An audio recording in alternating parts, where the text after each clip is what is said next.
Уважаемые телезрители, сегодня в студии кабельное телевидение «Интеграл» собрались руководители ведущих служб нашего городского отдела внутренних дел. Первое слово мы представляем исполняющего обязанности начальника Нюрнбергского ГОВД Юрию Викторовичу Безнякову. Пожалуйста, Юрий Викторович.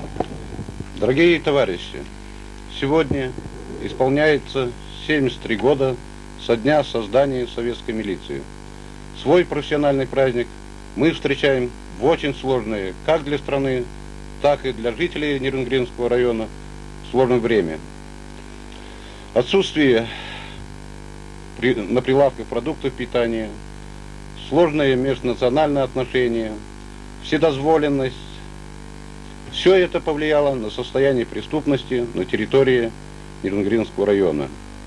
В это сложное время я призываю всех трудящихся, общественные организации, всех ветеранов, молодежь, жителей района объединить все усилия на борьбу с таким негативным злом нашего общества, как преступность. Призываю объединить особые усилия правоохранительных органов на то, чтобы действительно жители Нюрнбергского района почувствовали в нас именно тот щит, который должен их защитить от преступных посягательств. Я призываю также ветеранов, сотрудников милиции объединить свои усилия на то, чтобы действительно работники милиции стали на защиту законных интересов граждан.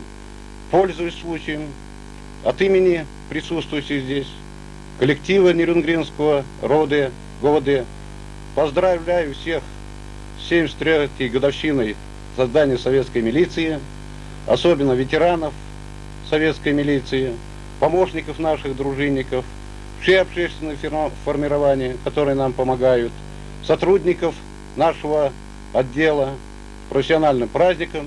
Желаю им доброго здоровья, большого семейного счастья, больших успехов в труде и чтобы они были действительно защищали законные интересы наших жителей района.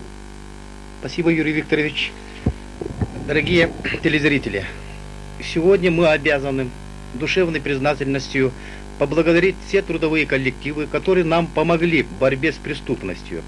Считая то, что трудовые коллективы нам помогали и будут в будущем помогать, мы благодарностью сегодня должны сказать, что в рядах нашей милиции городской только за средства трудовых коллективов сегодня несут трудную службу 48 сотрудников.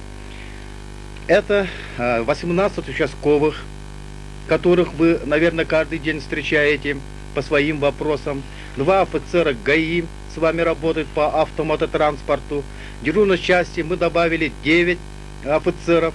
На улицах города несут трудную службу в стужу, снег, морозы, в день и ночь 8 сотрудников патрульно-постовой службы. На перекрестках вы видите 6 сотрудников дорожно-патрульной службы.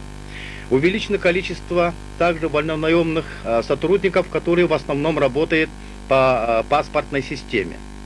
Всего наш город нам помог 70-50 тысяч рублями, которые были причислены на расчетный счет нашего городского совета народных депутатов. Также мы благодарны штабу Центрального комитета комсомола, кооператива «Маяк», научно-производственной фирмы «Интер», которые в прошлом году нам купили и безвозмездно передали автомашины «Москвич».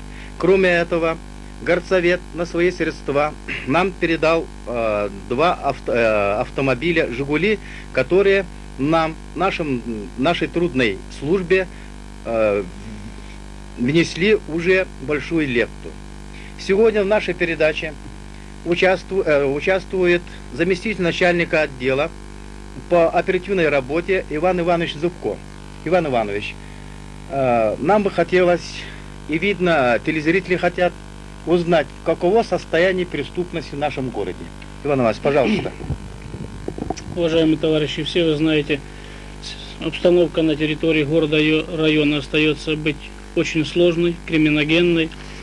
Но если посмотреть состояние преступности на территории за 10 месяцев текущего года, то она характеризуется следующими показателями. Всего было совершено преступлений на территории города и района 1414. По сравнению с прошлым годом 1018 преступлений. Тяжких преступлений также рост 148 преступлений по сравнению с 96 прошлых лет за 89 год. Увеличилось число тяжких преступлений, таких как убийств, с 5 на 14 случаев преступлений, нанесение тяжких телесных повреждений с 20 до 31 случая, краж государственного имущества с 93 до 148 преступлений. Наибольшую заботу вызывает имущественные преступления. Это кражи из квартир, это преступления, совершенные с автомототранспорта, и кражи самого автотранспорта. Особую озабоченность вызывает также преступления среди несовершеннолетних. За текущее время 90-го года несовершеннолетними было совершено 94 преступления. Товарищи, пользуясь тем, что я сегодня выступаю на телевидении, хотел бы попросить всех жителей города более бережно и бдительно относиться особенно к своему имуществу. Не оставлять ключи в почтовых ящиках и под ковриками, не оставлять свой транспорт без присмотра. Иван Иванович, еще один вопрос. Как мы, наша милиция, сейчас вот праздничные дни и последующим будет вести свою службу? Ну, на сегодняшний день, в праздничные дни и предпраздничные дни, да, вообще я вам скажу, что у работников милиции как таких выходных, в общем-то, и не бывает. На сегодняшний день мы несем службу круглые сутки по усиленному варианту, практически в ночное время с 17 и до 5 часов утра задействованы практически все работники органов внутренних дел.